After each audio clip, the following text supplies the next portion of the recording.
साथियों, वंदे मातरम। चाय की चर्चा के इस नवीन अंग में आपका स्वागत है। मैं हूं गंगा सिंह भरपाल।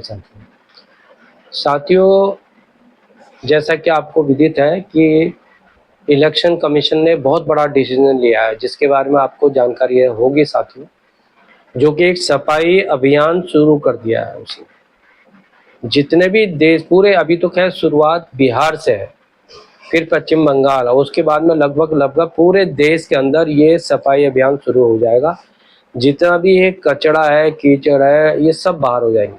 कूड़ा करकट को बाहर करना है। मतलब आप समझ रहे होंगे कि जो इस नंबर एक इस देश का नागरिक नहीं है, क्या उसको वोट डालने का अधिकार है? जो मर गए और खप गए, क्या उसको वोट डालने का अधिकार है? तो ये इसकी जो लड़ाई है वो विपक्ष बहुत मतलब एक कहना चाहिए कि बिल्कुल उग्र तरीके से उठा रखा है इस मुद्दे को। क्यों उठा रखा भाई, आप सोचिए इस बात को। तो उठाने का मतलब क्या होता है, सोचो आप। इसका मतलब क्या है, तात्पर्य क्या, समझिए आप। जो हमारे देश का नागरिक ही नहीं है तो उसको भैया वो वोट डालने का उसको अधिकार, अगर उसको उसके अधिकार से वंचित किया जा रहा है, पहली बात तो उस पर मुकदमा चलना चाहिए। इस प्रकार के लोगों को चिन्हित करना जरूरी है कि देश में ऐसे ही तो पब्लिक बहुत ज्यादा है, लोगों को रोजगार मिलना मुश्किल हो रहा है, ऊपर से ये और भार है। इसमें ये कोई छोटा मोटा आंकड़ा नहीं होगा, ये करोड़ों की तादाद में आंकड़ा होगा। अब करोड़ों लोगों, मतलब समझिए कि जो अगर कहीं ऐसे स्टेट हैं, ऐसे देश हैं जहाँ की जनसंख्या, मतलब ये लगा लो कि जनसंख्या से भी ज्यादा है, ये कूड़ा करकट है इस देश के अंदर जो पड़ा हुआ है, सड़ रहा है, गल रहा है साथियों। तो इसको बाहर करने की आवश्यकता है, बाहर करना बहुत जरूरी है। तो जिसकी पहल की है, जो हमारे देश की संवैधानिक संस्थाएं हैं।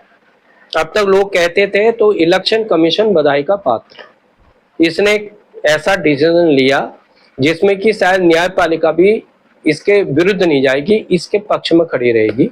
क्योंकि एक मेरे को याद आता है कि एक जमाना था बहुत पहले, जब हम काफी छोटे हुआ करते थे, तो उसमें टीएन सेशन हुआ करते थे, इलेक्शन कमीशन के जो मतलब चीफ, ठीक है नहीं। उन्होंने एक डिसीजन, कुछ डिसीजन ऐसे लिए थे जो कि पत्थर की लकीर जिसे आप समझ सकते हैं, वो उनके डिसीजन थे। और उसी प्रकार का डिसीजन आज के संदर्भ में इलेक्शन कमीशन ने लिया है, एसआईआर के द्वारा, सीआर के द्वारा, कि जितने भी इस प्रकार के फर्जी वोटर हैं, फर्जी लोग हैं, इनको चिन्हित किया जाए, इनको प्रमाणित किया जाए, इनको इस देश से बाहर किया जाए। और मैं तो कहता हूं कि उन पर मुकदमा भी होना चाहिए। देश से बाहर के साथ साथ मुकदमा बहुत जरूरी है, क्योंकि इस प्रकार की सफाई से आप समझिए कि देश, एक तो देश में हल्का होगा देश, हमारे देश के लोगों को पता चलना चाहिए दुश्मन, और मैंने कहा ना, शत्रु बोध भी बहुत जरूरी है। जो बाहर से आए हुए इस प्रकार के एलिमेंट हैं, तो ये शत्रु बोध, ये समझिए हमारे देश के लिए नहीं सोच सकते।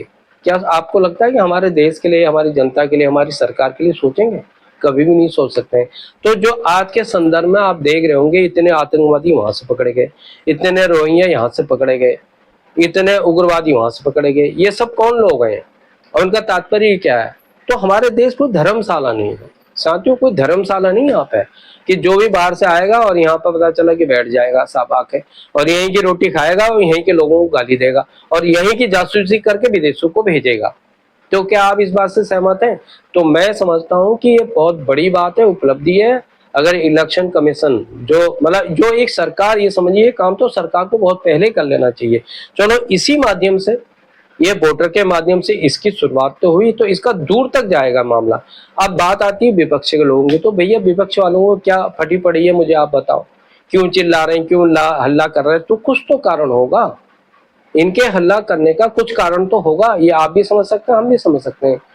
लेकिन देश की अधिकतर जनता इस बात को नहीं समझती, क्योंकि हमारे यहाँ क्या होता है, जब चुनाव होते हैं ना, तो हमारे यहाँ यही स्थिति होती है कि किसी तरह बांटो। जो अंग्रेजों ने आज से 100 साल पहले जो एक फार्मूला अपनाया था कि हिंदू को हिंदुओं से बांटो, मुसलमान, तो ये सब बांटने की जो प्रक्रियाएं हैं, ये जो चुनावी जो सिस्टम है, जो जिसे दूषित कर दिया गया है, जैसे कहते हैं ना, पानी कहीं कहीं अगर पड़ा रहेगा तो कुछ दिनों बाद वो सड़ जाता है। तो सड़ी हुई व्यवस्था, सड़ा हुआ सिस्टम को अगर सुधार कोई संस्था कर रही है, कोई सरकार कर रही है, तो उसका स्वागत होना चाहिए, नहीं होना चाहिए, मैं आप पे छोड़ता हूँ साथियों।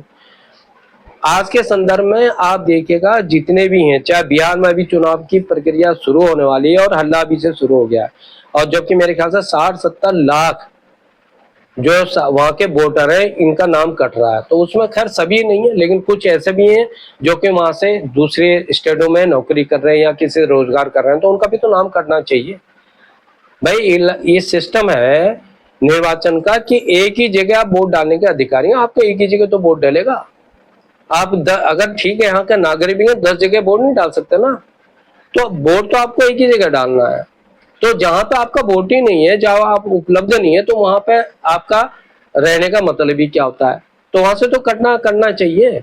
लेकिन जो आपकी आड़ में जो बाहर से लोग आके, कोई बांग्लादेश से आ रहा है, तो कोई आपका म्यांमार से आ रहा है, तो कोई आपका और किसी बांग्लादेश सूडान से आ रहा है, कहीं से भी मतलब अदर्स कहीं से भी आ रहा है, तो क्या समझ रहे हैं आपके आपके हित के लिए आ रहा है वो तो नंबर एक तो चोरी करके आ रहा है, दूसरा आपके अधिकारों का जो है क्या कर रहा है, वो आपके अधिकारों को छीन रहा है, आपके अधिकारों को घटा रहा है।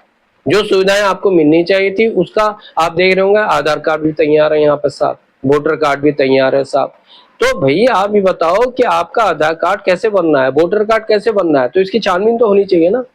सही है गलत की पहचान करने में दिक्कत क्या है, किसी को पहले साथियों बताइए आप मेरे को। तो इसी के साथ मैं आज का वीडियो यहीं पर समाप्त करता हूँ कि आगे के लिए कि आप देश की जनता जागरूक हो रही है, और विपक्षी पार्टियां या कोई भी पार्टी ये ना सोचे कि देश की जनता वर्तमान समय में मूर्ख है, बेवकूफ है। जिस प्रकार का मुद्दा ये घटिया से घटिया मुद्दा उठा के और जिंदाबाद मुर्दाबाद करते हैं, तो इस प्रकार के लोगों को सबक सिखाना भी बहुत जरूरी है। हम किसी पार्टी वेश की तारीफ नहीं कर रहे हैं, लेकिन किसी की बुराई नहीं कर रहे, लेकिन हम कह रहे हैं जो सत्य है वो सत्य साबित होना चाहिए साथियों। इसी के साथ मैं आज का वीडियो यहीं पे समाप्त करता हूँ। जय हिंद, जय भारत, वंदे मातरम, भारत माता की जय साथियों।